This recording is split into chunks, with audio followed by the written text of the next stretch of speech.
Right folks, welcome back to another food review. It's what we do on the channel, isn't it? Also, like to eat out quite a bit as well.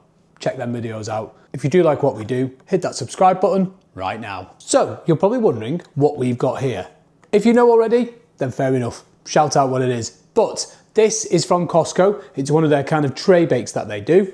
This is their macaroni cheese. This macaroni cheese was £11.51. They vary in price, and they do it based on weight as they make it. We've been recommended a couple of times for people to give this one a try, so I'm quite looking forward to it. We do love a good macaroni cheese in our house. We do love it. If we pop the lid open and have a little look, if I can show you there we go.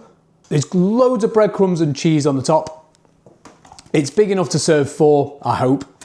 I should think so with that size as well. Freshly made in their kind of back area where you got all the different ready meals. And yeah, after we tried their lasagna, which was a little bit too salty, but we thought was quite tasty and served for people, we thought we'd give the macaroni cheese a try. They do have a shorter date on them than most things, obviously because they are, I'd say freshly made, is probably the wrong word, but you know, made on site and then popped out for people to eat on there. But the main thing is, it's 25 to 30 minutes to cook in the oven at 180 degrees. So let's get it cooking and then we'll get it tasting. Be right back once it's done. And here we go, all cooked and ready to go. The topping on the top has gone, you can hear it, really, really crispy. That's what I like, you need a good crispy topping on a mac and cheese. There's only one thing left to do now, that is to cut it up and get tasting.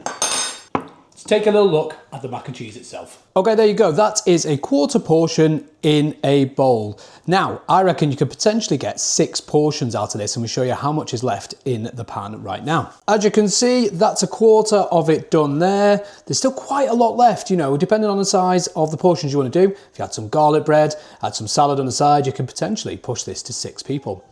But as it stands, it's a good big meal for 4 people, not a problem. Now there's your portion in the bowl there.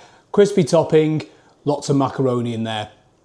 I'd like to see a little bit more crispy topping on it, but unfortunately that's just the way it goes. I think the proportion of macaroni cheese and the crispy topping, it's a fair balance on that one. As I said, dipping it with some garlic bread, it's gonna be quite nice.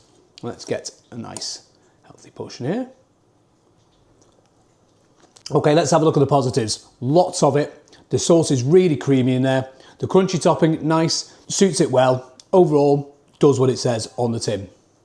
Couple of little improvements for me. While the cheese sauce is nice, I think it could do with different cheeses in there, maybe like a red Leicester. That really adds some real depth to it. The crumb on the top needs more herbs and spices in there to add a real flavour. At the moment, it is just breadcrumbs and mixed in with a bit of cheese. You can see the herbs in there, but it's not really adding much to the flavour in there. I like the fact that it's kept nice and creamy in the sauce. The macaroni's cooked well, even though they're quite large pieces of macaroni. Might have thought you might have had the twirled ones or the smaller ones. But as a whole kind of meal that could potentially serve up to 6 people, it does what it says on the tin. And £11.51, not a bad price. If you work that out, it's potentially about £3 a portion, which if you're making your own at home, will cost you a lot more than that, given the amount of cheese that would need to go in. So folks, overall, Costco's £11.51 macaroni and cheese is gonna get a 7 out of 10. Why a 7 out of 10? It's good, does what it says on the tin, but it could be better. Add some different types of cheese in there, and I bet you this could push a 10. That'll do for this one, folks. We'll see you on to it next.